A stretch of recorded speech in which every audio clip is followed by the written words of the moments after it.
Good evening, welcome to my channel. I'm back in lovely sunny Edinburgh. Well, you can't really see the windows, but it's actually quite nice today.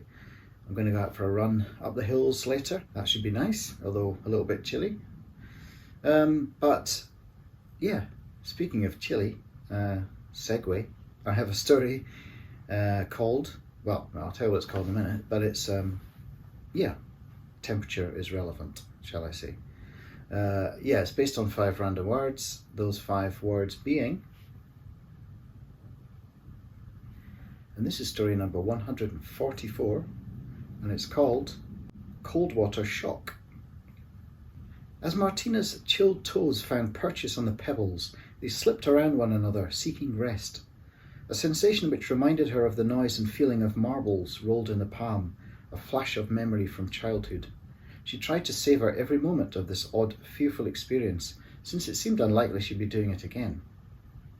While Martina had been preparing for her 51st birthday, clicking through Sheffield restaurant listings online, her much older husband, Justin, had suffered a sudden but catastrophic heart attack. Hanging new curtains in the back room, she'd found him curled amongst the metallic russet drapes like a Renaissance saint, his life having left him, and no amount of amateur CPR capable of putting it back. Mourning without plan or preparation, Martina discovered, is especially painful. When someone is wrenched unexpectedly from your life, you have no time to sit with the idea of their being gone. She felt especially stupid talking this through, listening to her well-meaning and much younger therapist 6 weeks after Justin's demise. He was pushing 70, she thought. What did I expect? Why didn't I let myself consider this possibility? Their youngest child, Anna, had only just left home, moving to Edinburgh to study architecture. Of course, she'd rushed back when Martina called, still in shock, to relay the news from the hospital where Justin found his final bed. As had Robert, their 24-year-old son, struggling to make it as an artist in Bristol. Having the kids around during those first 6 weeks had been both wonderful and terrible. Wonderful because it gave her someone to reminisce with over the many boxes of Justin's things they had to rifle through. Terrible because the family unit was so tantalisingly incomplete. There were many things she'd shared with Justin despite the age gap between Martina and the man she'd met at salsa. Dancing, obviously, although both had long stopped attending the classes in nearby Rotherham. Long country walks and pub lunches, hardly a rare source of shared pleasure for middle-class couples, but Martina felt they applied special dedication to finding the most neglected and remote walks and the underrated gems in Camera's catalogue.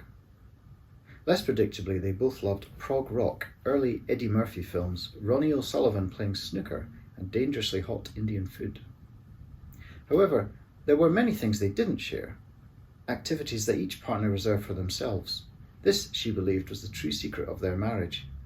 As well as Yes and King Crimson, Justin had loved 50s and 60s bebop, which Martina couldn't stand. She enjoyed parties while Justin hated them with the fervour of the intractable introvert.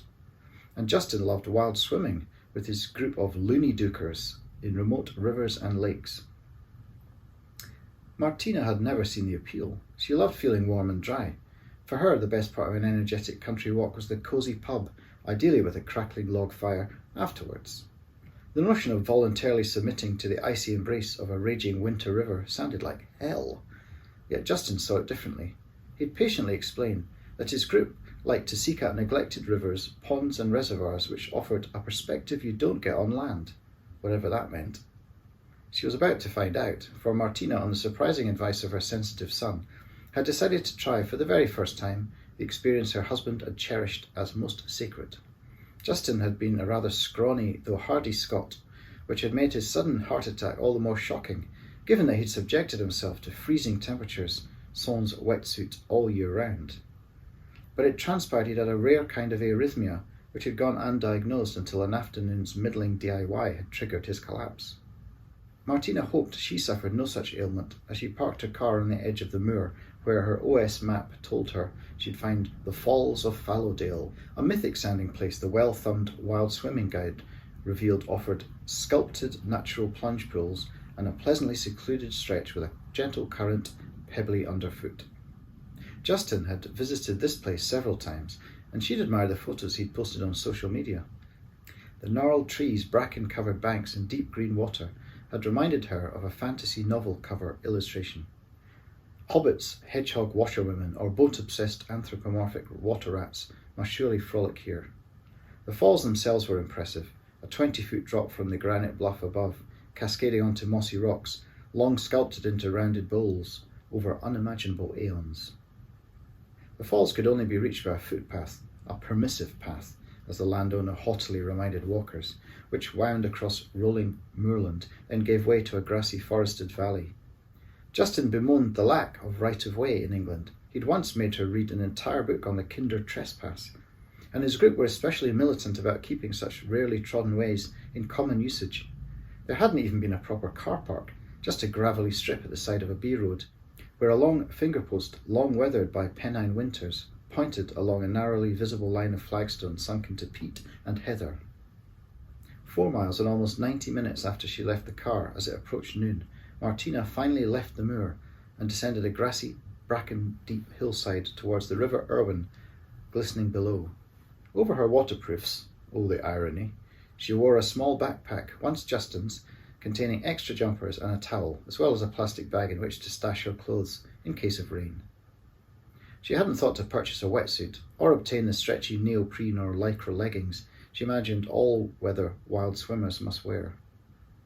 Nor did she have the bright orange float she'd seen them tethered to their waists, or the plastic phone protectors they wore around their necks. In all senses, Martina was minimally prepared. It wasn't as if she was going to swim lengths or anything, she thought, stripping off and shivering instinctively.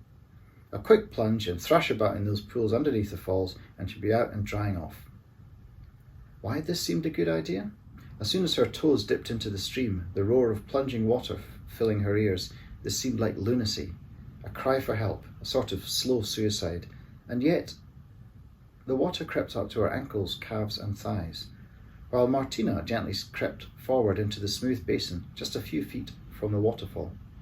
Its icy grip felt like a hand pulling her into another, less forgiving realm. What did Justin love about this? A phrase flicked into mind: cold water shock. What if the terrifyingly cold water stopped her heart? She'd literally die from irony.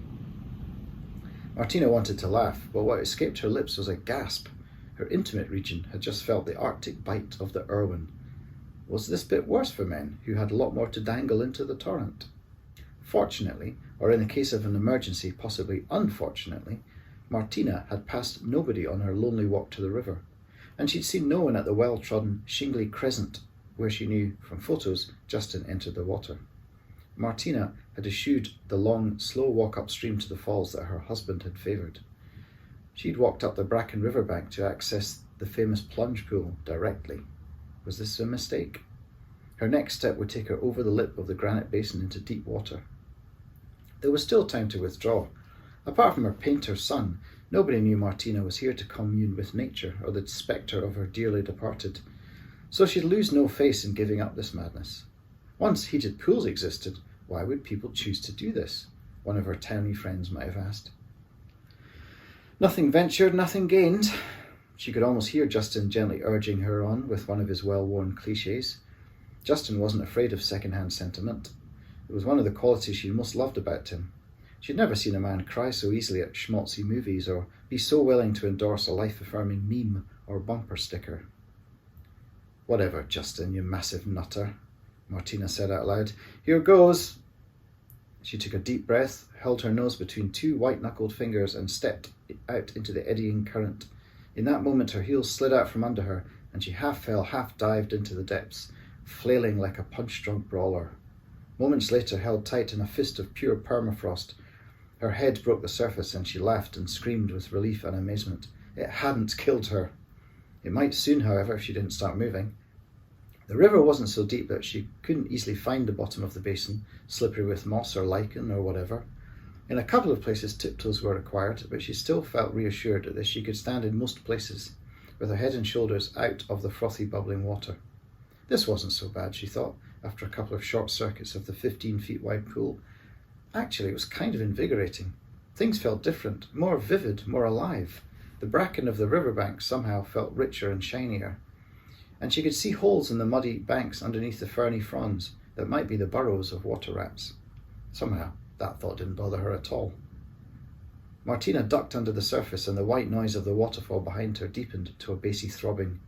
Spinning round on one foot like a ballerina and spreading her arms out, Martina even began to feel warm, as if her blood was rushing through her veins, supercharged, building up friction.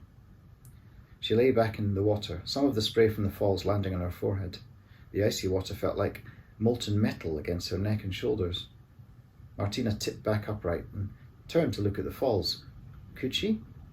She'd come this far, so why not? Martina walked carefully up the river, as Justin might have done, consciously placing each foot like a dancer.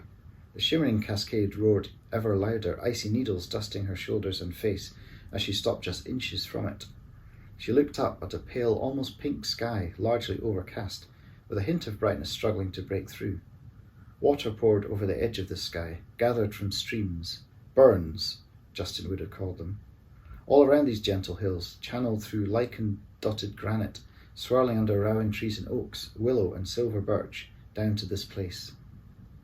One more step and a drawing in of breath took Martina into the waterfall, which pummeled her mercilessly until she broke through into an unexpected little hollow beyond, a capsule-like space, almost a cavern. An ideally positioned ledge invited her to sit, so she turned, hopped up, and did just that. Martina looked at the water curtain in front of her and pushed her hands into the stream. The water scoured the backs of her hands. Something broke inside, like water held back by a blockage of shattered branches, suddenly giving way. She began to sob, and then howl, and then scream, venting all her inchoate fury and disappointment at once. She'd cried many times since Justin's death, but not like this. This animalistic release was exactly what she needed, and the waterfall's endless roar hid her uncontrolled weeping from the world. It lasted only a few minutes, and then vanished entirely, leaving her feeling weirdly hungry. Why hadn't she packed a lunch to have on the riverbank? Martina ducked back through the waterfall, finding its assault less fearful this time, but at the same time beginning to shiver with a deep-in-the-bones iciness that could quickly become dangerous. She stroked out fast across the pool and under the falls, hearing a voice behind her comment, "Isn't it fearfully cold?" An elderly couple were walking along the riverside path and had stopped to gawp at the aquatic lunatic Martina must surely resemble. Her first defensive instinct was to respond, "I don't usually do this," but instead she said, "You get used to it," with a cheeriness not entirely forced. She felt, oddly enough, better, and not at all bothered to be disturbed, although the couple apologised for their presence. They exchanged a few more bantering words before leaving her to complete her swim. "You weren't entirely crazy after all, Justin," Martina thought, "with your quest to find such places. I wish I'd trusted you and come with you on one of the few times you asked. I was shy, worried about my flabby stomach and arms, fearful of drowning. I was afraid." Martina emerged from the water, feeling simultaneously refreshed and lumberingly ungainly on land. She began to shiver immediately and her teeth chattered, but once she dried herself and piled on the layers, she began to feel surprisingly cosy, as if she'd spent an afternoon in the sunshine rather than 15 minutes in 10-degree water.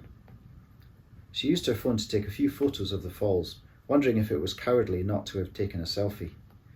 Later, back in the car, heater on full blast, just before setting off, she opened the glove compartment and looked at all the CDs which still sat there.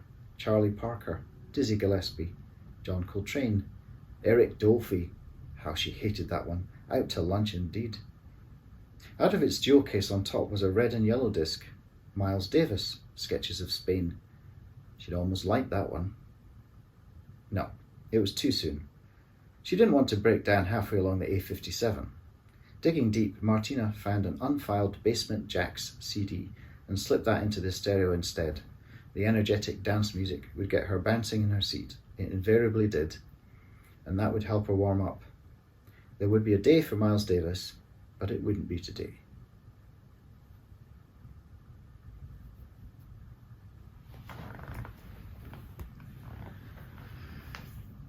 So I hope you like that little story, based on my very brief experience of wild swimming.